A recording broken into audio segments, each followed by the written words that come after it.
All right, welcome to part two of my how to prioritize traits for an NFL quarterback two-part video series. Again, if you didn't see part one, you can see it linked above. And part one really just kind of talked about the left-hand side here and why those are must-haves. The entire assumption of this second video is that you are looking at a player that is at least above your minimally acceptable threshold for all three of those components. So now let's kind of talk about the different variables on the right hand side, how they relate to each other, and how they could offset each other. So, for example, I'm actually going to start with size because it's one of the big things that gets brought up the most. And well, you can't have a small quarterback, and that was really true. Even though you had guys like Doug Flutie who had some level of success, but you never had like a truly elite quarterback. Below the ideal size thresholds for the most part. Like, kind of Joe Montana because he wasn't the biggest guy either. But even then, like I think he was 6'1". Um, you certainly didn't have anybody under 6 foot until Drew Brees.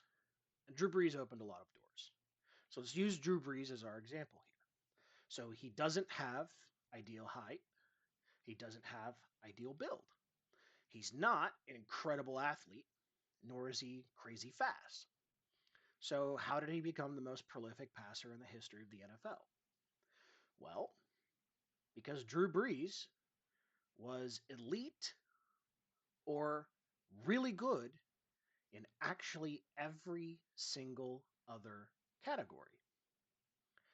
Now, you might say not arm strength. He was acceptable in arm strength. Drew Brees actually was not only the most accurate, but the most prolific and the most common deep ball and deep touchdown thrower throughout the entirety of his prime. So basically go from like, I don't know, 2008 to through 2015, 2016. That entire span, Drew Brees led the league in deep passing and deep passing touchdowns. We're talking air yards here, not just like 5 yard screen and guy run fast that way. We're talking like 20, 30, 40, 50 yard touchdowns through the air. Consistently, he did it more than anybody. So miss me with the arm strength stuff. Also was making, the hard sideline throws. But how did he do it? Well, he didn't have a great arm strength, but arm strength, within reason, can be compensated with throwing mechanics.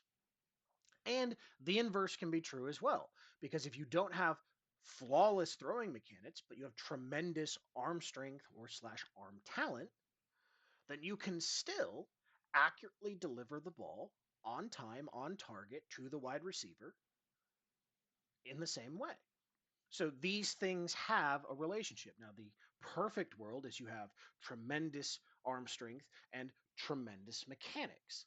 That's the perfect scenario. Again, you build a quarterback, it doesn't really exist, but in theory, you could be S class at both. But they do have a relationship between them and they can be offsetting or they can be multiplicative depending on who the player is. Now, throwing mechanics is largely dependent on footwork. So the kinetic chain doesn't actually start up top when you're throwing a ball. It starts at the bottom. Now, I was a basketball player, not a football player. Hard to believe, I know, white 5'10, but there was a point in time in my life where I was average size, and then everyone kept growing, and I stopped, and I had to just decide that, I'm going to acknowledge the dream is over. But I played basketball my whole life, so I would always refer back to basketball on certain things because it's something I can explain in a lot of depth. Now let's use someone who has some comparables to Drew Brees, Steph Curry. Steph Curry is the greatest shooter in the history of the game ever. Not even close. For as much as Steph's release point and his quickness and his strength and his handle all are parts of what makes him special, what allows Steph to be special is his footwork. He's always on balance and he's always in control. And because he's always on balance and he's always in control, he's able to have the most efficient and most consistent shooting motion and end result, release point, and through that accuracy possible. So he can shoot all those shots off the dribble, off of curls, off of cuts. He can finish around them. He can do all those things because he's got great feet.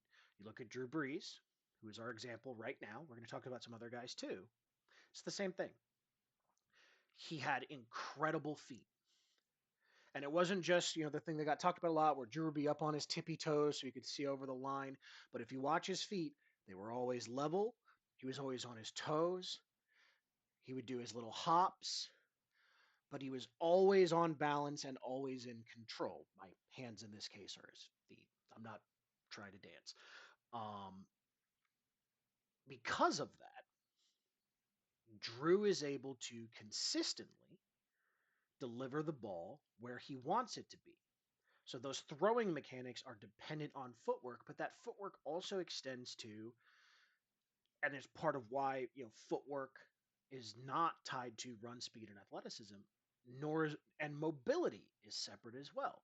So mobility is not the same thing as footwork, but footwork can help compensate for mobility. So Drew wasn't crazy fleet of foot, wasn't super fast, very good athlete, you know, 5'10", 5'11", could dunk, good athlete, not super fast, not a crazy athlete, especially among professional athlete standards. Tremendous footwork leads to greater mobility. Football IQ and processing allows you to read situations and know when to escape, when to extend, when to step up, all of those other components that made him, again, special and help offset the fact that he wasn't 6'4", 230 pounds with a howitzer attached to his shoulder. He didn't have those gifts, but he had other gifts. Special feet, incredible touch, you know, tremendous hand size. Hand size is important. Hand size is not a must have, but it's very close. And one of the reasons for that is if you have smaller hands, my hands are not huge, it's harder to grip the ball in some situations, control it, manipulate it, etc. And if the goal of the quarterback is to deliver the ball on time, on target, consistently, and consistency is very important, having larger hands to more easily and consistently and reliably control the ball, especially under different circumstances, is going to help. It's not a deal breaker like you have to have Andre the Giant catcher mitts for hands in order to play quarterback, but it certainly makes a difference. And it's, again, we're using Drew as an example here for a reason because he's an outlier, because he's the exception to the rule. That's why he keeps getting used, not just because he's one of my favorite players who played for my favorite team. Drew's hand size is part of that equation that allowed him to offset the height and the build component, as well as to a degree the arm strength component. It's part of that accuracy and that consistency because his hand is big enough to control the ball, which allows you to have that consistency in mechanics, which is dependent on your footwork, which then leads to greater mobility, which then allows you to have accuracy, add in the pocket awareness and the toughness, and you have a quarterback who is able to consistently take chances, calculated risks, calculate them based on, again, football IQ, processing, all the things on the left, and deliver it on time, on target, make good plays, be consistent, and dominate the game. Now let's go to another small quarterback. And don't worry, we're going to talk about some big guys here in a minute too. Big guys are not going to leave you out. So now let's look at Kyler Murray. Kyler Murray is even smaller than Drew Brees. Kyler Murray is accurate, so it does not have accuracy. But Kyler Murray has tremendous mobility. He didn't have flawless throwing mechanics like Drew. They've gotten better, but they're still nowhere close to Drew's. Doesn't have Drew's footwork, but has a very strong arm, and not just strong arm as far as being able to deliver it down the field with great velocity, but also strong enough to do multi-platform throws, which ties into the mobility. So I can run and make an off-platform throw where my feet aren't set. I've interrupted the kinetic chain, but I can reset my upper body and deliver it just with my arm, but still deliver the ball accurately, on time, on target. And because of his arm strength, you actually have some ability to manipulate the on time part. You can throw late, put some extra mustard on it, and it gets there on time, on target, but you actually threw late. On top of that, and this is what helps separate Kyler, because he does have small size, and even though it's not just short, he's also slight. Russell Wilson is short, but Russell Wilson has always been a bulkier, tankier guy. Kyler is very athletic. People describe him like it's a toddler running away from adults. It's kind of how he plays football. Now he's evolved, especially this year. He's playing great. He's evolved over time to become a really complete quarterback and play really, really well, especially this year. But the speed and athleticism that he plays with gives him an extra margin for error to then open him up to leverage his arm strength to deliver the ball again on time, on target. That's always going to be the key here. Like that is the quarterback position. Even if you're a running quarterback, no quarterback in the history of the NFL has ever made it to the mountaintop as a run first guy. We're not going to talk. There might be a guy in the 60s. I don't care. It's a completely different game. Shut up.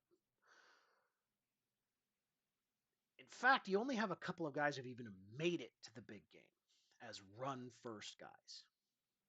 Cam Newton's one of the only ones. Cam Newton lost that game, and in part lost that game because he ran against a tremendous defense. But Cam Newton's one of those outlier players. So let's talk about Cam Newton because we are really kind of talking about how the first couple of guys I brought up here are guys where their attributes are in balance. There's certain things they don't have tremendously, but a lot of things are in balance. But the first two guys are small. So that balance with a few areas of outlier help offset the lack of size and strength. So let's talk about a prototype. Cam Newton is basically if you were going to build a person in the lab to play quarterback from a physical standpoint, Cam Newton is the Randy Orton of the NFL at the quarterback position. Tremendous size, great build, thick, powerful body so you can punish it, can deliver punishment, power, speed, agility, athleticism, all of those physical components. Had the charisma, had the leadership, had the work ethic, like met the minimal thresholds for football IQ. But Cam was an outlier because Cam's throwing mechanics were not great. His footwork was terrible. His accuracy was wildly inconsistent. I joked years and years and years ago. So the Panthers once they had Kelvin Benjamin, Greg Olson, and they drafted I think it was Devin Funches. They had like three or four guys who were pass catchers on the roster, all of whom were like 6'4", 6'5", or above. I joked at the time, well, the reason they did that is because people were like, well, Cam Newton sometimes can't hit the broadside of a barn, so they just, instead of, hoping he'll become more accurate and get better mechanics, it's like, well, screw it, we'll just get a bigger barn and hope he can hit that one. And that's kind of what happened. It's why you saw like the later parts of Cam's career when the athleticism dropped. He was still a good athlete, but he was not insurmountably a better athlete than almost everyone else on the field. And when that difference evened out, his performance fell off a cliff because his footwork was poor, his mechanics weren't great, he wasn't particularly accurate, and he wasn't a guy. Again, he was football IQ plenty smart enough to play the game, understood the game, processed fast enough. But because you have probably 2.5 decades at that point of football muscle memory of I've always played as the best athlete on the field. I've it's who I am. It's very difficult to go from that player to, well, now I need to be an efficiency player. I must have perfect footwork and perfect release and perfect ball placement and know the play before it's going to happen so that I can throw my guy open, not through sheer arm talent, but through anticipation. It's a completely different style of play. So Cam was washed and fell off a cliff, not because he didn't have the talent or because he didn't put in the work necessarily. It's because the attributes he was reliant upon fell off. You see Drew Brees and Tom Brady. Like Drew Brees' arm was held together with like expired gum and duct tape. the last 2 years, and he was still a hyper efficient quarterback and productive. The Saints were a high level scoring offense those years, and Drew Brees couldn't throw it further than 17 freaking yards because that ages better because you're able to be efficient and effective. And if Jared Cook didn't just completely melt down and personally cause 3 turnovers in a playoff game, Tom Brady wouldn't actually have that weird, oh my God, Brady Luck is real ring that he has in Tampa Bay. But that's neither here nor there. So Cam was so athletic and his arm strength was so incredible. And his pocket awareness was very good. He had tremendous instincts and tough as hell. Great height, ideal height and build.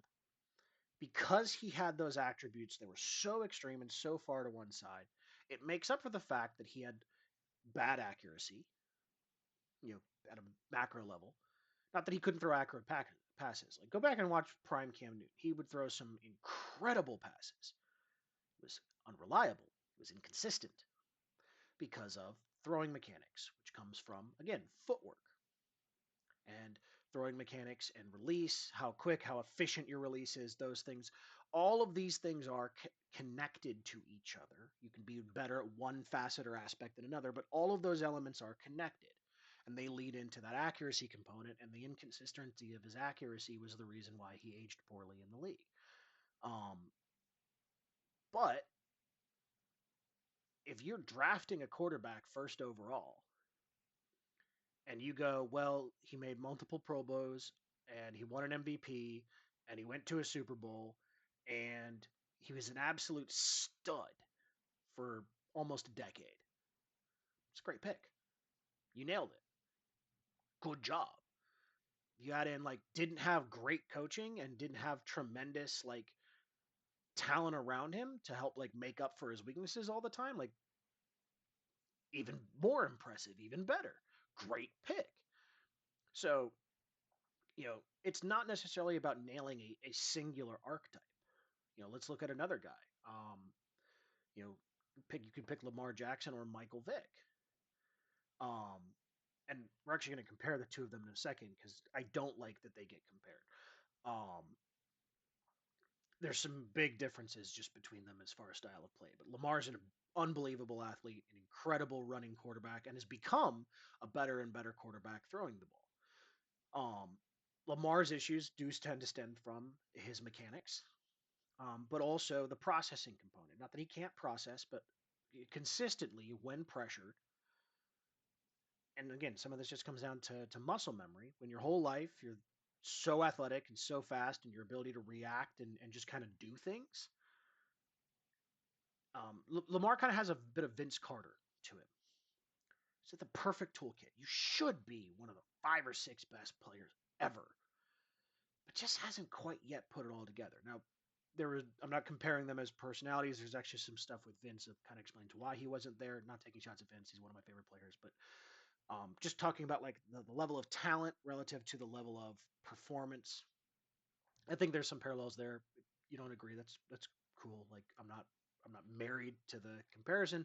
Let me know in the comments if you have a better one. Lamar's talent's absurd, and he has he has the touch, he has the accuracy, he has the ability to throw. He's not a guy who just like he's a crazy athlete, but he can't really actually play quarterback. Like right now, Anthony Richardson is that guy. Insane athlete, insane upside, has yet to demonstrate an ability to play quarterback consistently at a high level.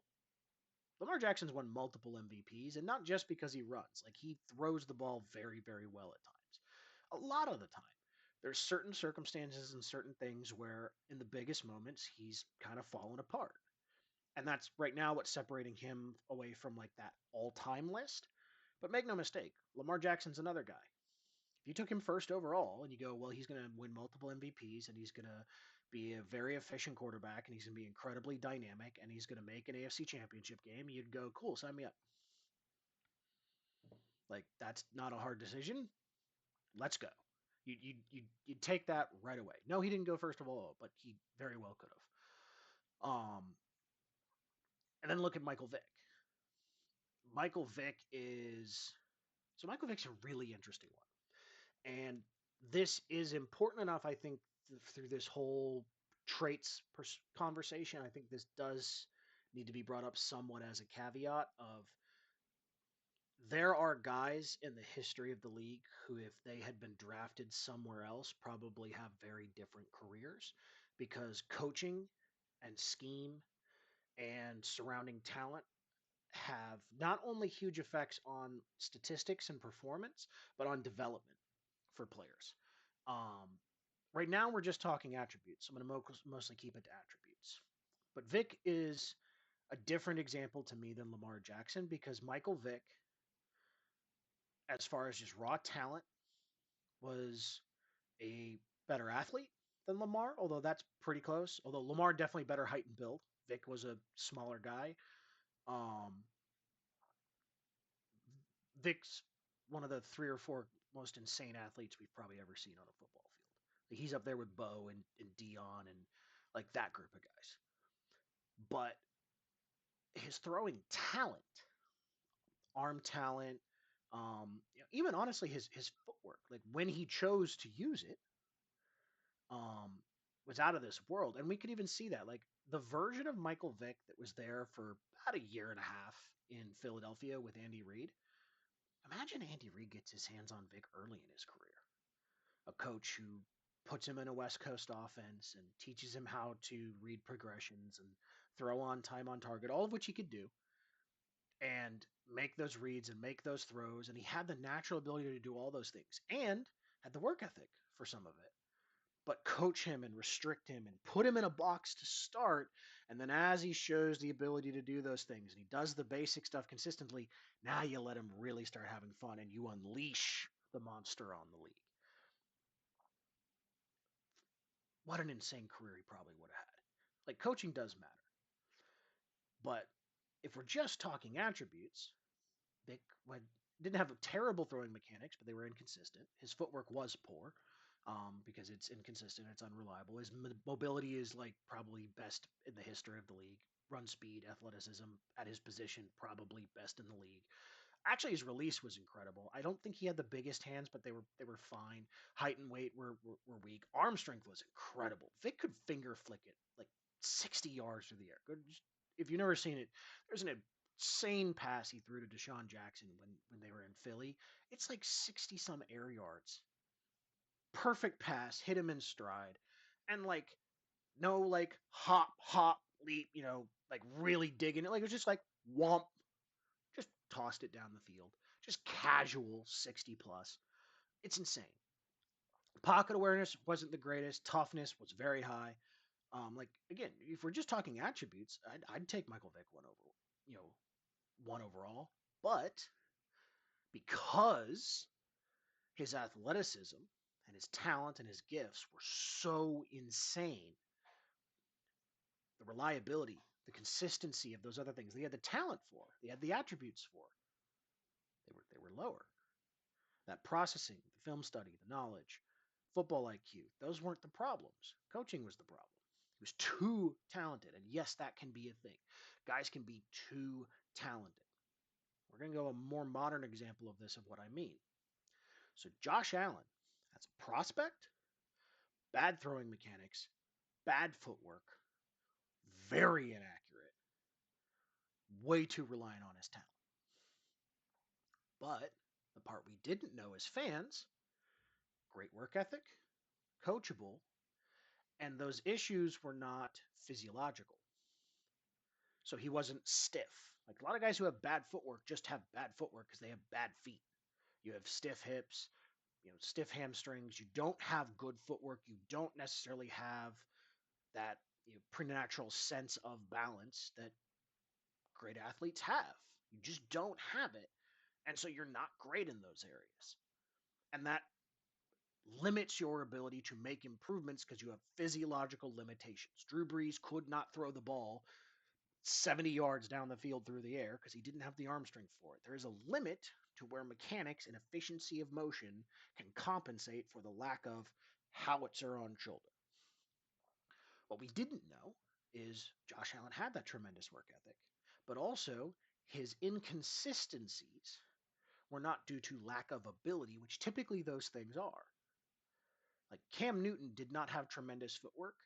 Cam was an explosive athlete. We never saw Cam look like a ballet dancer in the pocket. And again, how much of that was work ethic, how much of that was coaching, we'll never know. But we've never seen Cam do that.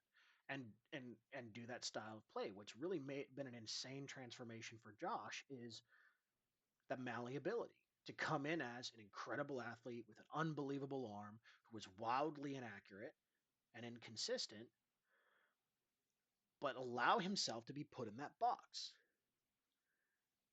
Josh didn't develop the ability to play quarterback. He always had the ability to throw accurately, the ability to move his feet well, the ability to throw off of multiple platforms, the ability to place the ball. The talent was there.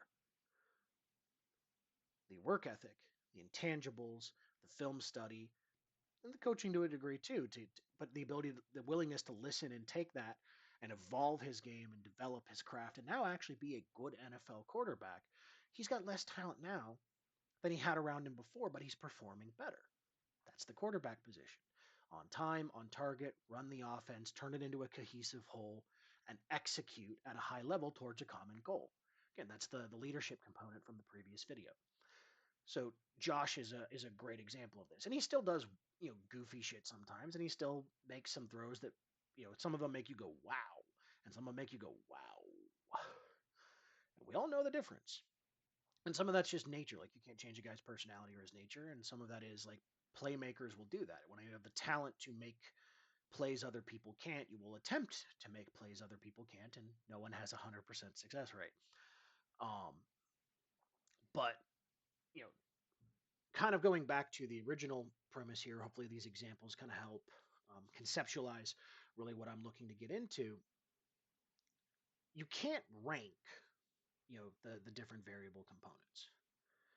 Um, Again, the must-haves are must-haves. If you don't have all of those elements, you're just not going to have a high level success, even if you have incredible talent. Look at Jay Cutler. Jay Cutler is a great example of that. Or Wade mega bust Ryan Leaf, or Johnny Manziel. Johnny Manziel had great talent. He was talented for the NFL. Didn't have the work ethic, didn't have the leadership, and that was all she wrote. It was done. The character, the leadership, the work ethic, that stuff was not there. Had the processing. I don't know if he had the film study. We'll never know. We know Jamarcus Russell didn't. There's another guy with tremendous talent. Like those things cripple you. The rest of it, it's a matrix, and it's all interconnected. Like accuracy comes from a combination of footwork and throwing mechanics. But if you have incredible arm talent, you can have bad footwork, quote unquote, and still throw incredibly accurate passes. Those slot throws they always talk about on on the broadcast now, where guys like Mahomes can do that. Where it's not like mechanically, it's like you would never teach someone to make this throw. To make another multi-sport analogy, a guy like Drew Brees or a guy like Peyton Manning or Tom Brady, like that type of quarterback, that's like a Floyd Mayweather. It's they're picture perfect. They do it exactly the way you would teach it. That's coach's tape. You take that to a young kid and you go, this is how you properly execute the job. The guy you never show people how to play like is Roy Jones. Because there is a very important checkbox you must check to box like Roy Jones, who might be the greatest boxer of all time. But here's the checkbox. Are you Roy Jones Jr.? If yes, you can box like Roy Jones Jr. If no, don't box like Roy Jones Jr. You can't do that because you're not him. Don't make the mistake, and that's why I'm using this. Don't confuse, oh, you wouldn't teach someone to box like him. Oh, that means he can't box. No, he's tremendous. Again, might be the greatest of all time. Patrick Mahomes, probably going to go down as the greatest of all time. Does a lot of stuff you would teach guys not to do because you can't do that because you're not him. Aaron Rodgers, if we're just talking arm talent, Aaron Rodgers cleaned up a lot of his mechanics, but Aaron Rodgers, when he was at his best, we'll ignore the part where he played on crazy loaded rosters and then, except for 1 year, always fizzled in the playoffs and was a total front runner. Let's ignore that part for right now. let's just talk about MVP regular season highlight factory Aaron Rodgers. A lot of multi-platform throws, a lot of absurd throws, crazy ball placement, not mechanically perfect in the way that you would teach a kid here's how to throw a football. He had the arm talent, and work ethic, all the other things allowed him to maximize that. But the arm talent is what allowed him to do that stuff. Favre, maybe the biggest, I can just do stuff and I just go do stuff. I just go out and play football and I'm so talented, it works guy. So that can offset some of the other areas. And again, vice versa. Drew Brees doesn't have tremendous arm strength, but has all the other attributes, gets the same result. Pocket awareness and toughness. We've seen guys who don't have great pocket awareness have success. Now, toughness, I mean, you're playing football, so like there has to be a minimal level of toughness there to be in the game. Um, or by toughness, we mean mental toughness, same thing. But you can still have success and not be the toughest guy in the room, physically or mentally. Um, you know, certain guys were well known, Rogers, for kind of collapsing in the playoffs, but had tremendous regular season success consistently. That's still a very good player. Um, Even pocket awareness. Some guys have better pocket awareness than others. You can coach around that. They can work around that. If the other attributes are high enough, like a great one is mobility. Like, okay, his pocket awareness isn't great. Like, you actually could have just stepped up here and stepped into a throw and had a 45-yard touchdown. But you didn't understand that. However, you're a crazy athlete, and so you went and ran, and you still got a 20-yard first down. Cam Newton would do that all the time. And again, not saying Cam had no pocket awareness, but just there are plenty of plays where he just went, I'm running. Wasn't necessarily the right choice. If you're athletic enough to do it, it's still a first down. These things can offset each other. And so I would say, in conclusion, anyone who tells you any one of those attributes on the variable section is definitively more important than the others, if they're saying that as a singular declarative statement, what they're really telling you is I don't really understand sports, football, body mechanics, any of that. I'm just saying shit because I'm in a bar at the barber shop and I want to start an argument. If they're telling you, well, for this player, they have this thing and so none of the other stuff matters, it might be true. Like, they might be so athletic that they're able to be effective even though they're not great at a lot of the other parts of playing quarterback. But it doesn't matter because they're so athletic that the inconsistency of their throwing is outweighed by the consistency of their running. You're getting a lot of first downs, you're scoring a lot of good points. That is the actual goal. You're running an offense. It might not be the most visibly pleasing, it might not be the one that's going to give you the most longevity, but it's working. That matters. That counts. Um, and so that's really how it should be looked at to me is yes, some of these things feed into each other, some of them counteract each other. Of course, you want someone who's a 10 out of 10 in all possible areas. Like that's the perfect player. But like you can offset hand size. You can have smaller hands, like you can have like really small hands, but you can have smaller hands. But if you have great arm strength, and wear gloves. Like I think Geno Smith doesn't have the, if I remember right, Geno Smith doesn't have the biggest hands in the world. Wears gloves. Teddy Bridgewater definitely didn't have the biggest hands in the world. Wore gloves. Helped him with with gripping the ball. Didn't have tremendous arm strength, and that was one of the things that set Teddy back. Had the rest of the things were pretty good. Didn't have the arm strength to compensate, and didn't have the flawless mechanics and the superhuman ability to predict things and throw accurately that a guy like Breeze had. And so, couldn't completely compensate for the weakness. Any strength can compensate for a weakness on the right hand side. But how big is the strength and how big is the weakness? And how many of the other related elements are strengths or weaknesses? If you've got great footwork and great throwing mechanics, but you have absolutely no arm strength at all, and you're not particularly accurate, because while your throwing mechanics are good, your release is kind of inconsistent, or your hands are really small, or your hands are too big and it comes out of your hand funny, like Shaq on free throws, or like you can go down the list. There's all these hypotheticals you can make up where you can have really good in one area and really bad in another, and then kind of somewhere else, and it turns into not very good quarterback. Like there is no one size, one way to play the game, one thing that is better. But these things are related, and it all comes back to wrap it up, if they don't have the foundation of understanding the game of football, they don't have the work ethic to do film study and to really learn the game, the NFL, other teams, tendencies, that type of stuff.